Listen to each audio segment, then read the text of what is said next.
ஆடு ஆடு எவ்வளவு ஆடுற இன்னும் அரை மணி நேரத்துல ஆட்டத்தை அடக்கிறேன் பாத்துனேரு. யார் ஆட்டத்தடா? மானமா பேஞ்சு மணி கிடையாது கடுப்பா இல்ல 2 3 நாள்.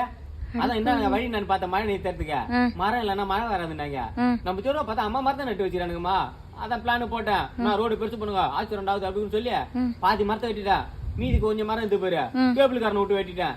இன்னும் எங்க இந்த மரம் தெரியல வந்து மழை பெஞ்சுங்க மாதிரியா. இந்த கெட்டப் எதுக்கு இப்ப? யூடியூப்ல எளிய முறை என்னன்னு பார்த்தேன். அது தெரிஞ்சது கல்யாணம் ஆகுது கண்ணி பொண்ணுங்கள ட்ரெஸ் இல்லாம நைட் இந்த மாதிரி 12 மணி 1 மணிக்கு ஊரை சுத்தி வந்தா மழை நின்றாங்கம்மா. நம்ம தெருல கேட்ட செருப்பு கட்டி அடிப்பால அதான் ஊர் நன்மை கேட்க நானே அவுத்து போட்டு வந்துட்டேன். அடா பைத்தியக்கார நாயே, அறிவுன்னு ஒண்ணு இருக்குதா இல்லையாடா? டெக்னாலஜி டெவலப்மெண்ட், அறிவு வளருது, நாகரிகம் வளருதுன்னு கண்டதையும் கண்டுபிடிச்சி கீழே பூமியில இருந்து மேல வானத்து வரைக்கும் எல்லாத்தையும் மாசுபடுத்தி நாசமாக்கி வச்சுக்கிறீங்க. நீங்க ஏன்டா கொஞ்சம் கொஞ்சமா எல்லாத்தையும் அழிக்கிறீங்க? நானே எல்லாரையும் அழிக்கிறேன்னு இயற்கையை இப்ப படையெடுத்து வந்துங்குது. இதுல இவர் வேற தனியா படத்தை பார்த்து கெட்டு பிடிக்கிறாமா. எல்லாத்தையும் இது மாதிரிலாம் வந்தா மழை வேணா நிக்குமாடா? லூசாடா நீ? முன்னோர்கள் சொன்னாங்க. அவங்க வேற எதுக்கும் சொன்னாங்க.